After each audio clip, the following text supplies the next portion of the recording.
I'm the best Cybertronian Bumblebee. No, I'm the best Cybertronian Bumblebee. Guys. We all know I'm the best Cybertronian Bumblebee.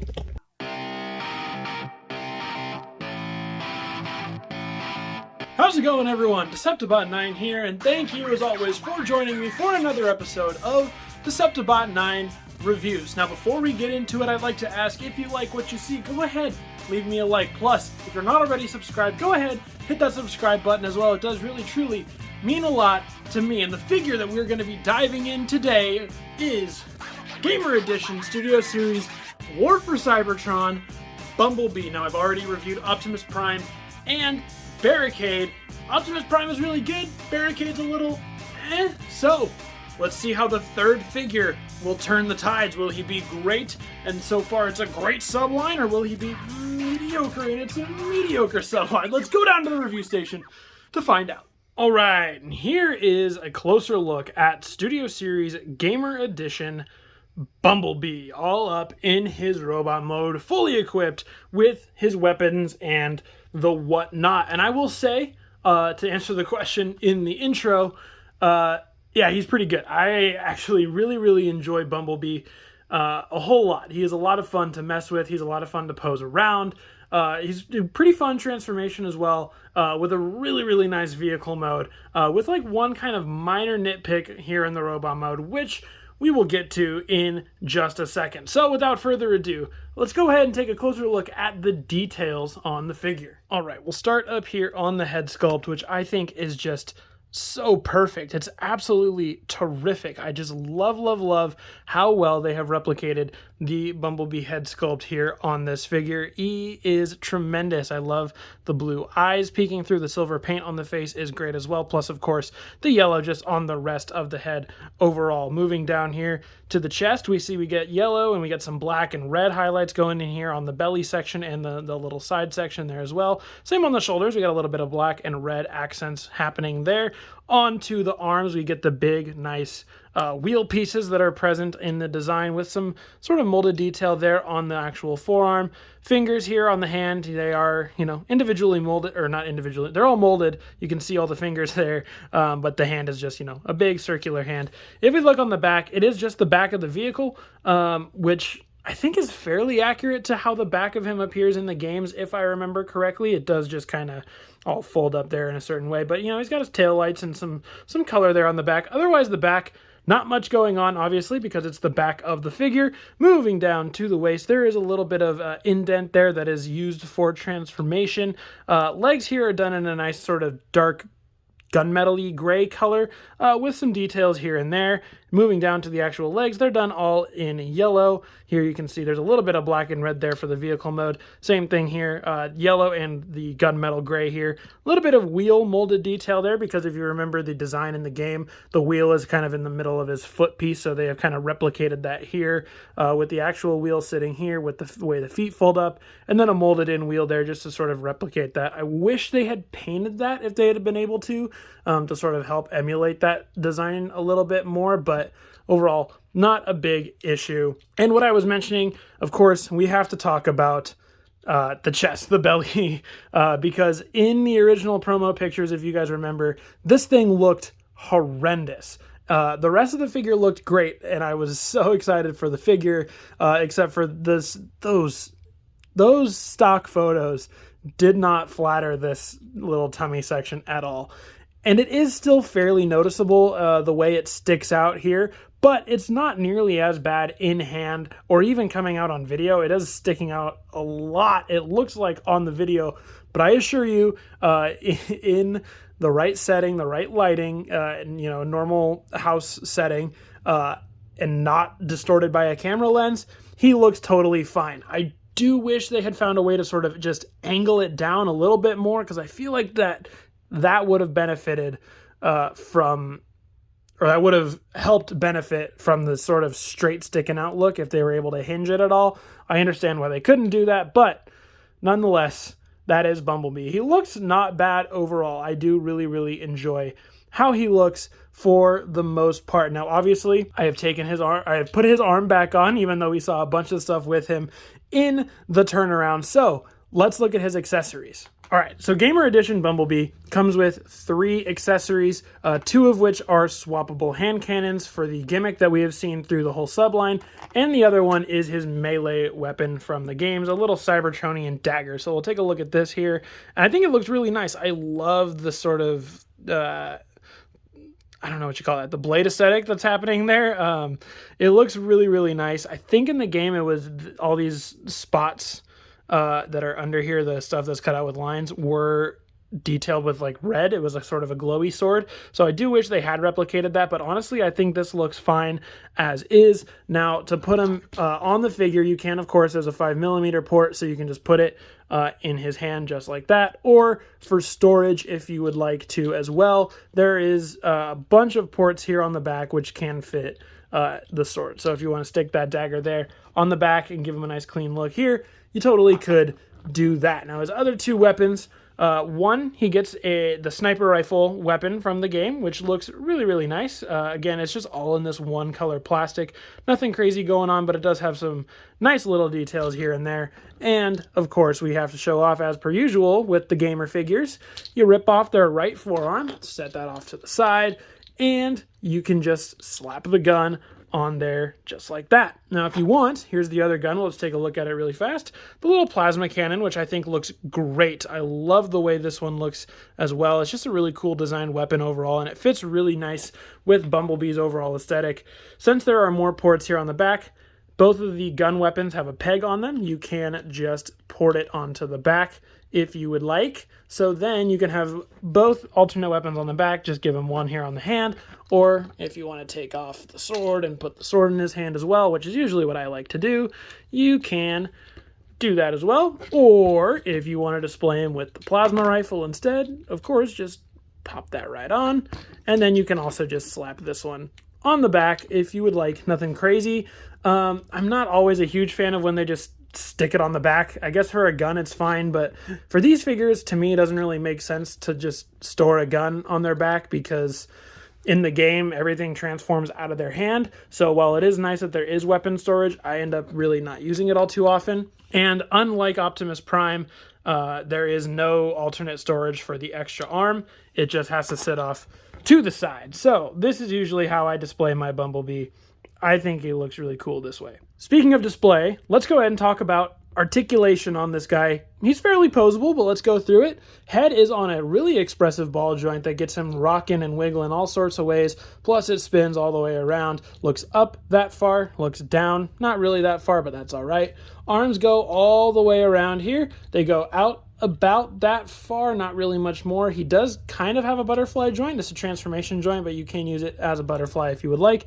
Swivel here at the forearm. Elbow goes a little bit backwards, but then it goes just about 90. It's hard to tell on that side because of the wheel, but it goes about 90. Nothing on the wrist, unfortunately, due to the way it transforms, unless you count tilting it inward like that as transformation or as articulation, then you could do that. The waist does swivel, and it gets to swiveling about there before it gets hindered by the front chest piece, but if you untab that, then you can rotate it all the way around like so. Legs go forward that far, they go backwards that far as well. It's pretty impressive for backwards. Legs go not quite. Oh, there you go. If you push them a little bit farther, oh, but then they start popping off. So you can get them. Oh yeah, see, there you go. Okay, not all the way splits. He can get almost splits, but that's about as far down as he can go. Mediocre score. Legs swivel here on the thigh. They do bend at the knee a great long ways because that is also a transformation joint, which we'll show off, of course, here in a second. Now, they did include an ankle tilt, kind of, but it goes the wrong way. That is a transformation joint, so it is meant more so for transformation, but it does ankle out like that. Some people have noted that if you would like to display it a certain way, you can just swap, rotate the waist around a little bit, just like that, and then swivel the thighs back inward, like so, and that will give you an ankle tilt, if you would like to have an ankle tilt on your Bumblebee, which gets you going about that much, but it also swaps this side out to the front and leaves a mushroom peg exposed. So up to you if you want to be adding that ankle tilt in there. I did, when I first got it, try to swap like the ball joints or the mushroom pegs or anything to see if it was possible to do a swap and keep transformation intact, but it's not. The legs do have to be in this, the legs and waist have to be in this orientation for transformation to work properly. So that is kind of a bummer that there's no actual ankle tilt integrated into the figure like Barricade, but unlike Barricade, he does have at least an option if you sort of mistransform him a little bit, which is better than not having any at all. Now, speaking of Barricade, why don't we go ahead and see how Bumblebee looks with some other figures, which, first off, will be Barricade. Now, I noted in my review of Barricade that he seemed too big, but I guess when he compares him to Bumblebee, he's not that much taller than Bumblebee, but he is quite bulkier. He just seems so much larger for some reason. Well, we'll see it especially when it comes to vehicle mode. Robot mode isn't that bad scale-wise. I do really actually like how these two are looking together. I just wish Barricade was a little bit more pose-friendly. Of course, here is Bumblebee with his guy, Optimus Prime, and these two are undeniably so good looking together. So good. I love how these two look. I am really liking the Gamer subline so far. I think it's really nice. Oh, I forgot to mention during accessories. Of course, you can also use any of these other weapons from other figures.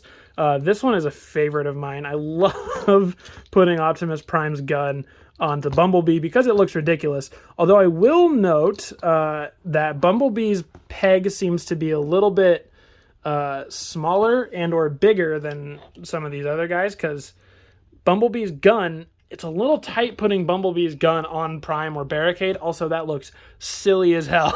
That looks so ridiculous. So it's a little harder putting Bumblebee's guns on people, and then they don't stay on Bumblebee as well, which is kind of disappointing.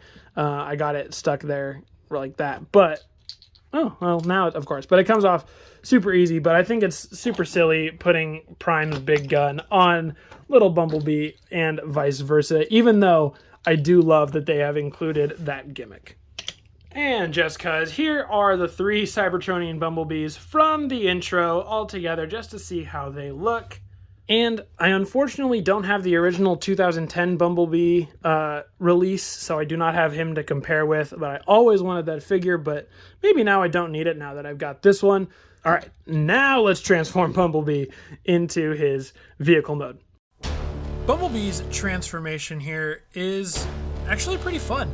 I like the way the hands work here, especially the way the hands fold in and the wheels fold around. I think is a really neat transformation gimmick to get the arms from how they look in the robot mode to how they look in the vehicle mode. And then, of course, the chest part is pretty straightforward from there. You flap it up, fold a flap down, bring the arms up just like that. And then it gets to the waist, which can be a little tricky, and I'm going to explain why right here.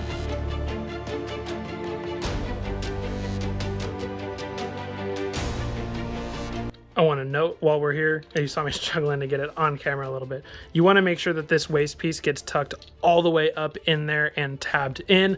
Otherwise, parts will not line up correctly fully in the vehicle mode. So again, just make sure that that gets pushed all the way up in there and locked in. It's sort of locked in with a little peg piece. All right, continue. And from there, we get to the legs, which I think the leg transformation here is actually really neat. The way they fold up and around and over, and then the feet kind of collapse in this certain specific way, and then tabs in. I think that's really neat how you do that. And then the final touch is you just make sure everything is tabbed in and lined up, and boom, got a little car. All right, and here is Bumblebee transformed up into his little vehicle mode, and I love it. It is so nice. It is such a good replication of his vehicle mode from the game, which has always been one of my favorite Bumblebee designs overall, but one of my favorite Bumblebee vehicles. There's something about this vehicle mode that just is so nice and works so well for Bumblebee and Cliffjumper, as we'll see here in a couple months.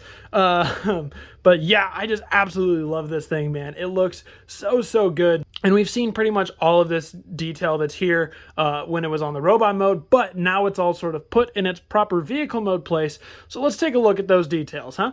All right, starting up here at the front of the car, of course, we get his Autobot symbol here on the hood. We get the little front grille section with the red paint coming through there, which was his tummy. We get his, now what are his headlights instead of the side of his chest. We get some nice black paint. There's a little bit of molded detail here and there. All around, you can just see the black paint now is all lined up there together. They were all in different spots with the little red line sort of running through it there. A little bit of molded detail here on the side for where the doors would be if this were an Earth vehicle. Coming up on the top here, all this nice black sort of lined up together as well. And of course, coming to the back, we see what was his robot mode back is now his vehicle mode back with the red paint there on the tail lights. Of course, the wheels are here with the same detail and everything. He does roll. He does roll really, really well, so that is nice and pleasing. And here on the bottom, he does have a little bit of robot mode kibble. You see his face there, his little hands, and what are his feet. But I think he folds up and compacts very well. And of course, if you're looking down here, you're looking at the wrong spot. So yeah, no, I am a huge fan of how this vehicle mode turned out. I think it looks really, really good all around overall. It feels nice. It is kind of small. It's just really weird. We'll see compared to Barricade here in a minute. You saw how similar, not a similar size, but how kind of close in size they were in robot mode, weren't too far off from each other, but you'll see that change here in a second. Now, I do want to mention before we get into some comparisons and whatnot, weapon storage here is fairly neat with at least one of the weapons, and the other two just kind of stick there. But if you look down here underneath, there's a little peg here on the bottom. You take the sniper rifle cannon, you take the peg that's here, and you slap that into the peg hole, and now you've got something that conceals some of the robot mode kibble a little bit, fills in that gap, and is actual weapon storage. This is the kind of weapon storage I really like, is when it's, not noticeable on the vehicle mode. And of course, you can take the plasma cannon. There's a little spot up here at the top that you can just slap that into, which is kind of reminiscent to the game. So I pass my disdain for just slapping things on for these vehicles, because in the games they do kind of just transform the cannon out of the top of their car. But you can also just stick the dagger there on the back. So that one, whatever. But I think still, even with the cannon on the top, he looks great. He is such a nice, fun little vehicle overall. I really, really like him. Transformation's fun too. I know I mentioned that already, but I enjoy it a lot. So let's look at some comparisons here. All right, first we'll bring in Barricade, and this is where you can see my comments about his size really show, because he is huge compared to Bumblebee. And whereas robot modes were a little closer in scale, I feel like this is too big in vehicle mode compared to Bumblebee. I mean, look at this thing. That is just an absolute monster compared to Bumblebee. But still, I mean, I think it looks great and it feels great and everything. But yeah, it's weird that these are both deluxes as well. Oop, drop Bumblebee. Because they're so wildly different sizes for two figures at the same price point. It's absurd. Here he is with Prime, just a really great looking couple of vehicles here. I love this aesthetic so much with these figures. Absolutely amazing. And of course, here are the other Cybertronian Bumblebees, so we can kind of see the similarities and differences. And I love all of these designs for their own reasons, but honestly, this one has always been and probably always will be my favorite. All right, and that is going to do it for my closer look at Studio Series Gamer Edition Bumblebee. So let's go ahead and bumble our way back up to me for my final thoughts. All right, my final thoughts on Gamer Edition Bumblebee here is I think he's really solid. I have been having a lot of fun with Bumblebee, and although I was a bit nervous at the initial pictures just due to the way his chest looked in hand, it's really not a big deal at all. He looks really, really nice in both modes. Transformation is really fun. I don't think he's nearly as good as Optimus Prime is, but he's definitely way better than Barricade is. So I think it's safe to say that right now, the Gamer Edition subline is leaning more towards the good side of things. And of course, we have a Cliff Jumper of this mold coming out later this year, which of course this mold is great, so Cliff Jumper will be pretty good as well. And we have a Megatron to look forward to as well, who looks spectacular. I think he is easily the best looking one out of all of these so far, but of course that could all change when we get him in hand, and of course when I do, I'll review it here on the channel. So those are my final thoughts on Bumblebee, guys. Let me know what your thoughts on Gamer Edition Bumblebee and the Gamer Edition subline as a whole are in the comments down below. And if you guys made it all the way to the end of the video, thank you so much. I do really truly appreciate it. It means a lot to me. And as always, I've been your host, deceptibot9. Thank you for joining me on another episode, and I will see you guys later.